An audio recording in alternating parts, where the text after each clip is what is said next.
भीमराव जी का आज 132वां जयंती है। इस अवसर पर हम सब यहाँ पर उपस्थित हुए हैं। डॉक्टर भीमराव अम्बेडकर भारतीय संविधान निर्माता थे। लोग इन्हें पूरे भारतवर्ष की संविधान निर्माता के रूप में जानते हैं। भारत विश्व का सबसे बड़ा प्रजातांत्रिक देश है, लेकिन इस प्रजातांत्रिक देश को बनने में सबसे ज़्यादा अगर सहानुभूति और सबसे ज़्यादा अगर परिश्रम और संघर्ष किए थे तो डॉक्टर भीमराव अम्बेडकर जी थे।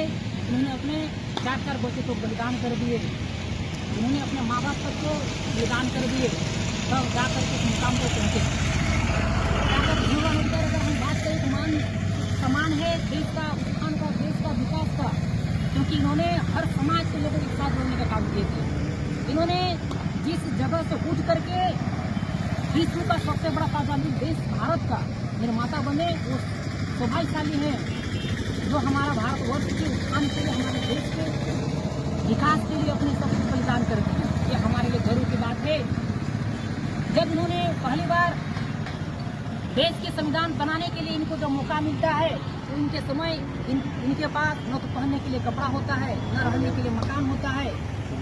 इन तमाम परिस्थितियों में रह करके भी एक देश की सेवा कैसे किया जाए, इनके लिए हम इनके साथ हम लोग और इनके विचारों से हम लोग सीख सकते थे। वो कौन सी ताकत थी, वो कौन सा बल था जिसके बल पर प्रेरित होकर के इन्होंने देश के मान सम्मान के लिए, देश के संविधान निर्माण करने के लिए अपना सब कुछ बलिदान कर दिए।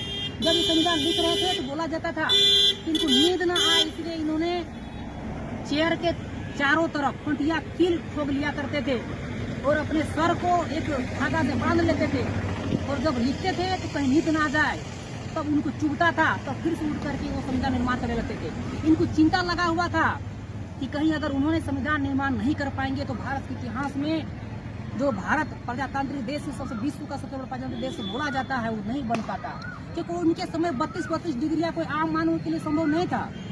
उन्होंने 32 डिग्रियां हासिल करके देश जब आजाद हुआ उस समय सबसे ज्यादा पढ़े लिखे व्यक्तियों में से एक थे। धन्य ऐसे महापुरुषों को जो हमारा देश की मिट्टी में जन्म लिए और हमारे उत्थान के लिए, हमारे विकास के लिए काम कर रहे हैं।